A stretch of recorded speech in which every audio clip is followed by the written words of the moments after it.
বর্তমান সরকারের মূল টার্গেট কৃষি পণ্য রপ্তানি। আমরা চাই আগামী দিনে আমাদের প্রধান রপ্তানি পণ্য হবে কৃষি পণ্য।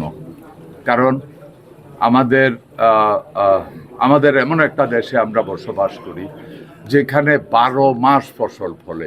আমরা সৌভাগ্যবান, সৃষ্টিকর্তা আমাদেরকে এমন একটা দেশ দিয়েছে যেখানে 12 মাস আমরা ফসল ফলাতে পারি। পৃথিবীতে এমন ধরনের দেশ খুব কম আছে।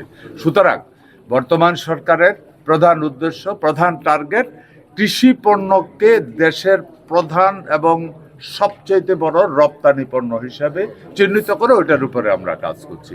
যেমন কিছুদিন আগে দেখেছেন আমরা কৃষি পণ্য আধুনিক প্যাকিংয়ের একটা প্যাকিং ইউনিট আমরা উদ্বোধন করেছি, যেটা ইন্টারন্যাশনাল স্ট্যান্ডার্ড অনুযায়ী প্যাকিং হবে। সো এইভাবে আমরা ধীরে ধীরে এই যেখানে যতগুলি পণ্য আছে আপনারা দেখেছেন আমাদের এখানে আমাদের নতুন জাতের টমেটো উদ্ভাবন করা হয়েছে। সৌভাগ্যভাবে এর অনেক মাংস অনেক বেশি, অনেক পোক্ত। আমরা আশা করছি যে এই টমেটো দীর্ঘদিন আমরা এটা সামার এবং উইন্টার সবসময় এটা প্রোডাকশান করে, বাট উইন্টারে প্রোডাক্টিভিটি মোর দ্যান ডাবল সামারের থেকে।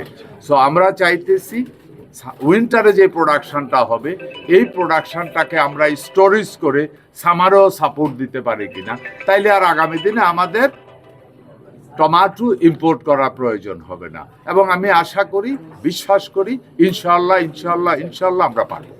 আর সারের দামের ব্যাপারে যেটা বলেছেন এর ভিতরে আমাদের কাছে এই নিউজটা এসছে। আমি প্রথমেই বলে দিই, সার বাংলাদেশে অ্যাভেলেবেল। একটা রিউমার ছড়ানো হয় সারের শর্ট আছে, সারের এই হবে সম্পূর্ণ ভুয়া। সার অ্যাভেলেবেল আছে, সার অনলাইনে প্রচুর আছে, নো প্রবলেম, সারের কোনো ঘাটতি নেই। এখন কিছু লোক এখানে সারের, আপনি যেটা বললেন আমাদের কাছেও রিপোর্ট এসছে যে সার ন্যায্য মূল্য যেটা আছে তার থেকেও বেশি দামে বিক্রি করছে। এটা একটা কৃত্রিম সংকট তৈরি করার পায়ে তারা চলছে। তো এরই মধ্যে আমরা গতকালকে সারা বাংলাদেশের সমস্ত ডিসিদের সাথে, জেলা প্রশাসকদের সাথে আমরা স্কাইভিতে মিটিং করেছি, ডিডি এগ্রিকালচারদের সাথে আমরা মিটিং করেছি। সো আজকে থেকেই ওনারা, যদিও অতীতেও ছিল, আরও সিরিয়াসলি আজকে থেকে সারা বাংলাদেশে ওনারা থাকছে।